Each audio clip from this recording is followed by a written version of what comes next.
Hello there, everyone. You know, times like these truly make me happy. And for what y'all may be asking, well, The Legend of Zelda Tears of the Kingdom has recently been released, so let's go through all the trailers, leaks, and gameplays that have been going on throughout the time, and I should be very careful as to not spoil any big reveals.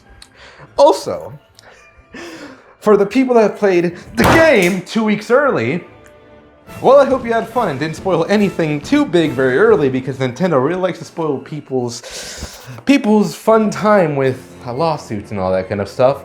So, let's take a stroll all the way back to 2019 and see what the whole thing is about. And, well, spoilers, obviously.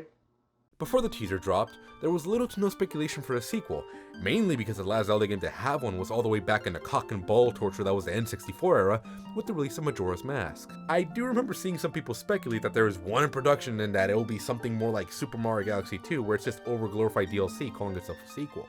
I did believe that, since I did mention that the Zelda team was coming up with ideas left and right, and many of them were left in the cutting room table, even after the release of the Breath of the Wild DLC.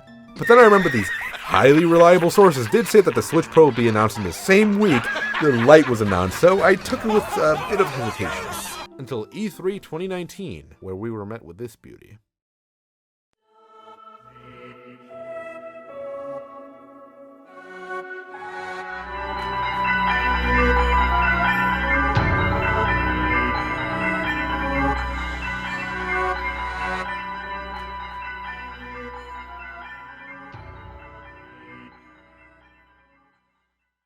This hit me like 9/11 in the sense that I can remember where and what my reaction was when seeing this announcement, and ooh boy was I truly excited. The trailer showed both Link and Zelda traveling through a catacomb for what seems like days or hours at the very least, because this is way too much for just a stroll at the park. I and many others speculated that maybe Link or Zelda did something to awaken the figure out of curiosity.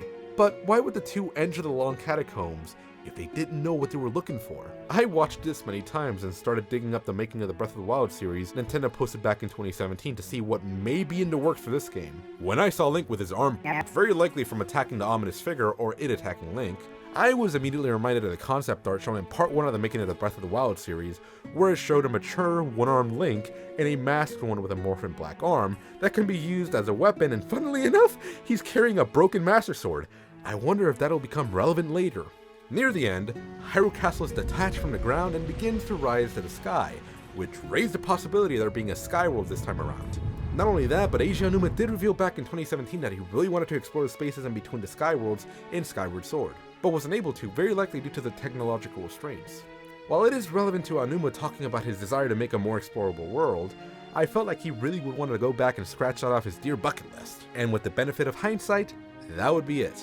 The Zelda will be a playable character crowd did resurface in the hopes that it would be a thing, and considering that Aonuma was thinking about it, I wouldn't have been surprised if it actually came out to be true. From then on, it was all quiet on the Western Front, with no teasers, trailers, or even a title reveal.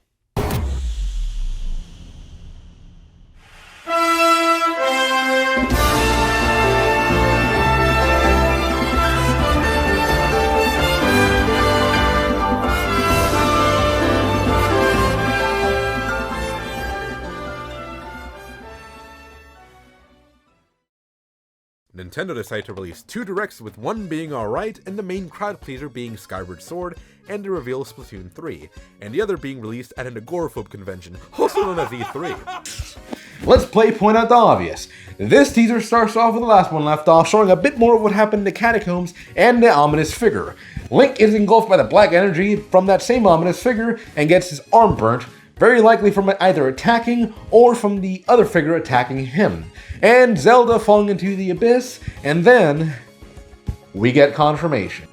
This just looks beautiful, and the islands are something I really want to screw around on. I remember hearing from some people that the islands are very likely as a result from the ominous figure's immense power, which shattered the barriers between Hyrule and the Skyworld. The hand appears to self-apply itself to Link, the monsters get an upgrade from one horn, and whoa, the entire base can now be a Talos, which is pretty cool, and I really want to experience that. We also get a good look at the abilities Link has this time around, from being able to rewind time, what appears to be a morphing ability, and one that helps him pass through the floor. We then get a close-up of Hyrule being lifted off the ground by a dark energy and then a wide shot. This teaser isn't like the first one because this one focuses on showing off the abilities and some of the villains you'll encounter in the game, unlike the first one. We also get a date of 2022 for this game, which I'm very absolutely sure will happen. So, 6 months pass after the delay announcement, and the only new footage we got was from that same announcement where it shows Link pulling out his nearly destroyed Master Sword from when he attacked the ominous figure, or the reverse. On the 13th of September, a new direct premieres and... it's not all that. I mean, it's better than the last one, but... like Pikmin 4 is revealed by Miyamoto. Wave 3 of Mario Kart 8 looks pretty alright. I'm actually quite excited for that. Return to Dreamland is cool, but I don't know. There's got to be something to, catch my attention. Right?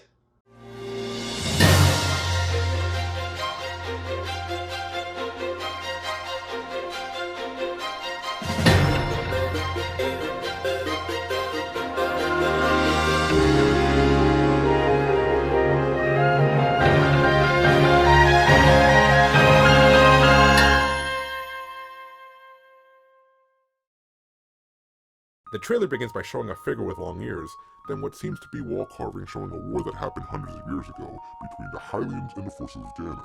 Then we get a clearer shot of the first figure with 7 tear-shaped objects surrounding it. Finally, we get Link coming out the door, which I'll say is very likely the scene where Link goes out to see the sky world for the first time. The trailer shows that the reverse ability can be used to lift rocks all the way back to the sky, so maybe this is one of the ways to go back up. The rocks falling are very likely hints that the sky world is slowly falling into Hyrule, and so not only do we get this boy, but we also get this. Then the big revealer this time is the stone glider, which will help you move between the islands.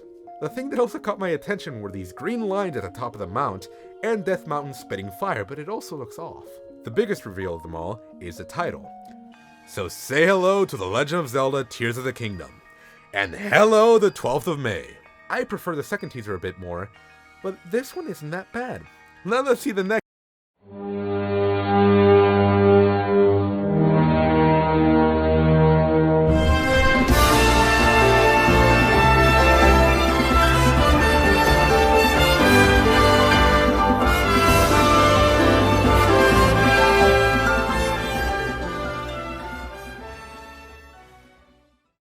Now that was better than the last one.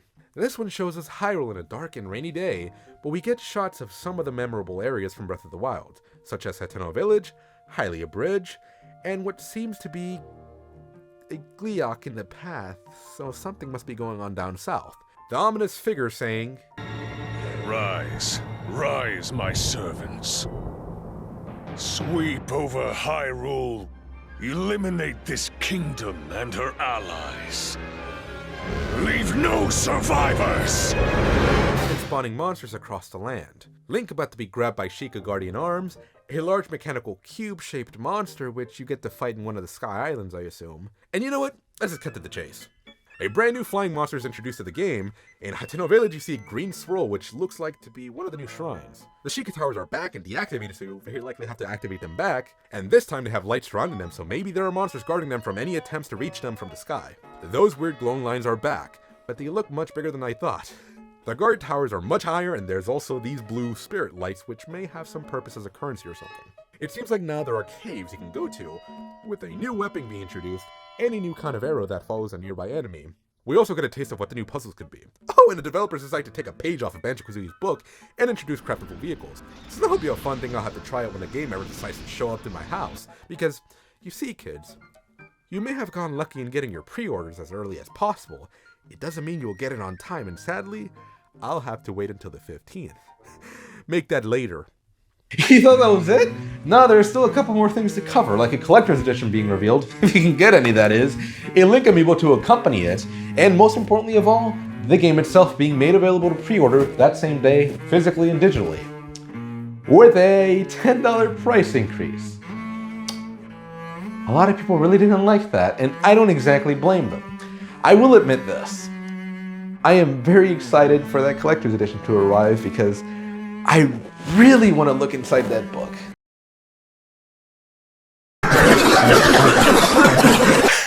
Yeah, the Artbook leaked a couple days later, and oh boy was Nintendo going scorched earth trying to find a person to treat them as their own brand spanking new personal love seat. Anyways, the Artbook doesn't really leak any plot material, so there's the good news right there. It really only spoils the outfits, brand new characters. I really wish I didn't see that, because Pura is pretty hot. Again, weapons, outfits, a couple new items like the bird thing, all that kind of stuff. It is pretty cool, I'll admit. And again, I'm gonna spend a lot of time looking at that because I am a sucker for art books. What did surprise me is that though we got the art book, the game is yet to leak. Which, again, this is an exclusive to this, and the game comes in this. So I'm guessing that the guy actually worked at the Nintendo Packaging Inc. company, and he's like, might as well just put it in his pocket and left, and, well, he's now in trouble. But hopefully that doesn't happen until after the game releases, and, well, that won't happen, I am very sure of it. In the business, this is called foreshadowing. The trailers and teasers were 2 minutes at most, and the gameplay is now 13 minutes, so this will be a massive intake. Aonuma confirms that the development of Tears of the Kingdom has concluded, so it is solidified that the 12th of May will be the day of release. And the man himself will be playing the game for this demonstration. This video shows off more of Link's new abilities, with the first one being Recall, which rewinds the movements of an object you use it on, and to be honest, I feel like this one will be the least used of the abilities in the game. But I may be wrong, and hopefully I am. After that, a new enemy is introduced called a Construct, and its design kind of reminds me of ancient Aztec relics, and it seems that the enemy is exclusive to the Sky Islands. The thing that caught my attention was the name of one of the items it dropped, that being Zonai Charge. It's either the name of the electricity in this world, or that's the name of the Skyworld tribe. Let's go back to Aonuma fighting Construct. I found it funny that he decided to fight the enemy with a stick, and after breaking it, hey, just get a new one. But he did it to show off the second new ability that I originally got wrong, called Fuse. The ability can fuse two weapons in a random object. When using the Fuse ability on a melee weapon, it can cause greater harm to an enemy and increase the durability of a weapon. For the arrows, it gives it a special ability, so when fusing a Kisai, well... The same for shields. There could be more than meets the eye, so we'll have to wait and see. Later on, Aonuma reveals Ultra Hand, which can be used to move objects no matter what material it is. Remember Nintendo ripping off better games? Well, this is where it comes in, for the same ability can stick objects together and create an air, land, or water vehicle. Aonuma demonstrates it by making a raft, and it also shows off the limitations of Zonai tech. The only difference being that the batteries are included, but you better make sure you use them well because just like a PS4 controller, it ain't gonna last for too long. The ability that I've been waiting for was Ascend, because for some reason, it caught my eye more than the others. Probably because of the second teaser. Anyways, the Ascend ability can be used to pass through ceilings. I was more surprised that you can also use it to pass through a cave ceiling. Let's talk about the random shit I noticed along the way. The four lights can also be seen during the day, and I already said what they did. Possibly. There is a construct that can be seen inside a cave Aonuma used Ascend on, and for some reason, it doesn't react when he sees him. I also saw one of the dragons, and I remember someone saying that maybe the dragons, when they disappear in Breath of the Wild, they actually teleport to the Skyworld. Another thing that I hope is true is that Link can go underwater. A new variant of the Switch is revealed, and I think it looks alright. If I didn't have a Switch already, this is the one I would go for. Fun fact, I knew about this many months ago, so it really isn't news to me.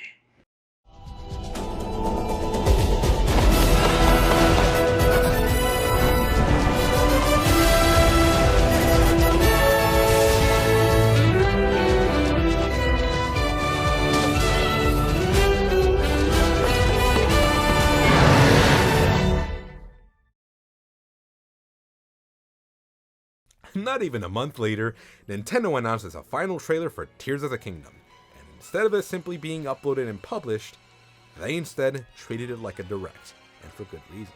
It starts off with a wide shot of the Sky World, and I notice a construct attacking a choo-choo, so I guess it's there to protect the Sky Island from any outside beings. We then get shown Hateno Village with mushroom-shaped objects around the town, and a camp set up in the ruins of Castletown.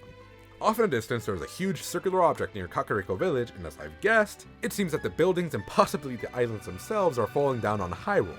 A building is also coming up from the sands of the Gerudo Desert, and it shows that Link failed in catching Zelda from falling into the abyss, and some people did mention the weird glow, and maybe she went to the past when that happened. Now, for a burst of information. In the Gerudo Desert, sand pits begin to form, and at the side of mountain walls, another line design can be seen. Link is then shown running inside Death Mountain and then a floating Norse ship.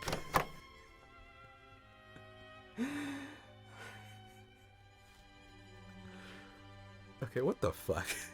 Back to the islands. Water bubbles are shown off, then Link falls into a pit with lasers you'll have to avoid. My guess is that it's the bottomless pit from the Yiga clan hideout, or from one of the Sheikah towers. It can be seen that NPCs can also do more than just talk, walk, ride horses, or stand there looking pretty. The NPCs attacking the monsters seem to be just regular old people. Then a whole new character is shown. Is borderline satanic imagery. I have no idea if this is intentional or not. Zelda seems to be okay, but is wearing a white Zonai dress for some reason, and a figure is keeping her company. Another character is shown off from the Rito tribe, and multiple creative machines are shown off, from a battle robot to a minecart in Death Mountain. Back to the Rito. An ice monster attacks a Link and a Rito and may be the boss. We then go back to Zelda holding a yellow tear that resembles a recall ability. I was confused here because she is clearly in Skyworld, but as she says, "You must find me." Now I can finally say it. The figure is Ganon. I suspected that ever since the second teaser, because really, the next best thing after Calamity Ganon is, well, Ganon himself. And the descendants of the champions now having the ability to truly fight alongside you rather than acting as a vehicle or human shield. Personally, this is the best of all the teasers and trailers released. It shows you everything without telling you everything, while being an epic masterpiece that isn't a white bread copy and paste movie trailer, or whatever Activision calls them nowadays. On the same day the final trailer released, the Zelda website updated, showing a bit more new information for the game. Just like Breath of the Wild, you'll first have to complete a tutorial before you can go anywhere near the ground, and it'll also give you the abilities that were shown off in the previous trailers. It also reminds you that Hyrule has changed dramatically, and there's a couple new towns and all that kind of stuff, and hopefully that small little town from the demos is in the game, because I really want to explore that. Dank Cave!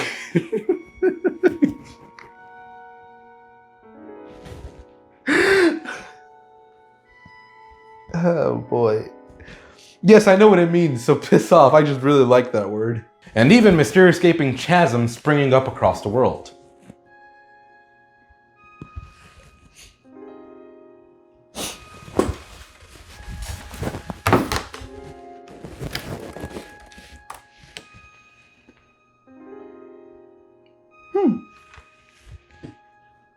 That's what it means. Well, that's pretty cool, so let's move on. Many people from Zeltik to GameXplain would then be given the honor of trying the game out for themselves before its release date. Apparently they weren't allowed to record gameplay from the Great Sky Island, but very likely to avoid major spoilers. One of the gameplay videos shows that items that don't grant abilities are more of a convenient drop, which will come in handy when wanting to sneak past enemies. One of the things I was happy about was that you could store the Zonai tech in your inventory, and when needing them you could just drop them from the slider menu, instead of rummaging through the clustered Breath of the Wild inventory menu. Remember the Zonai charges that were dropped by the constructs? Well, they act as a sort of currency for use on a pachinko-style machine. When you drop the charges on the machine, it'll give you a random assortment of parts, so that beats having to find them at random locations. One of the new objects in the game is a portable pot, but the downside to it is that you can only use it for one dish, so if you want to make more, you'll have to get another one, or find it at a nearby settlement. The travel medallion also makes a return to the game, so that's pretty cool. There are also Zonai platforms all around the Skyworld, and the cool thing about these is that when you get launched, they won't fall down. If you want another useless prize, well, throw yourself a parade because the Koroks are back for this one. One thing that I found cool is that the Hoblins and Moblins have horns that they drop, so if you want a quick weapon, you can craft yourself a pickaxe. This is where the end of the road is supposed to be, but oh me oh my, is there a bit more to cover because they're very interesting, with one being utterly retarded. Its name rhymes with Kotaku. So let's get to it. 2 weeks before the game was set to release, a leak happened. Not just any kind of leak, but the entire thing. That's right, someone got their hands on an early copy and just dropped the whole thing online for people to illegally download, and man was Nintendo pissed. Whoever leaked it decided to cover his tracks, and from what I've heard, the original leaker has not been discovered. I have also heard that Mercari had some early copies being sold there, and they were immediately cancelled because, well, Nintendo. Someone leaked the box of the collector's edition, and man, it looks what it looks like. In the back, it shows an ancient mural showing Ganon with a tear being taken from Zelda. Also, the box is huge, and I know this because I saw it in person a week before. Other than that, it's really not much. Now let's go for a much older leak, the Tears of the Kingdom Switch OLED. The console was leaked back in December with someone showing a picture of the box, and when I first saw it, I immediately knew that it was an official design. Those are pretty much the ones I know about, but hey, there are probably more leaks out there that I probably don't know about.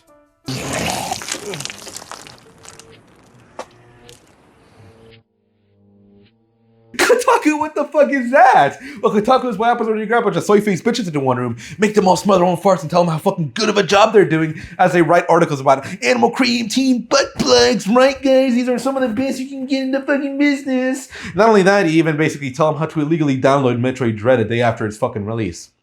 Yeah, I wonder why Nintendo doesn't fucking like you guys. What's even funnier is that after that, a bunch of their stupid fucking editors were telling people how, hey guys, we're fighting a good fight. This is what fucking happens when you get blacklisted in the media. We're fighting a good fight, guys. And they show a fucking picture of an American shooter. Yeah, guys, very fucking cool. You're doing God's work when it comes to this. Yeah. What's even funnier is that afterwards, they actually try and ruin the game for everybody by basically posting the leak of the entire fucking game and basically telling people, hey guys, this is all you have to fucking know about the fucking leak.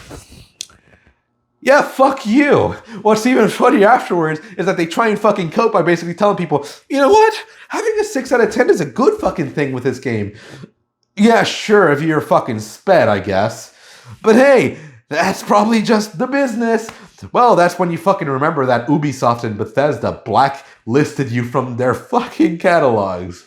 Ain't that fucking great? What's even funnier, one of the creative directors from Hogwarts Legacies was fired because Kotaku wrote a hit piece on them.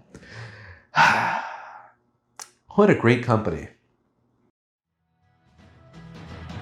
All in all, I'm actually quite excited for this game. I've been waiting for this game, oh boy, ever since summer 2019 with the first teaser, and man, has time really passed.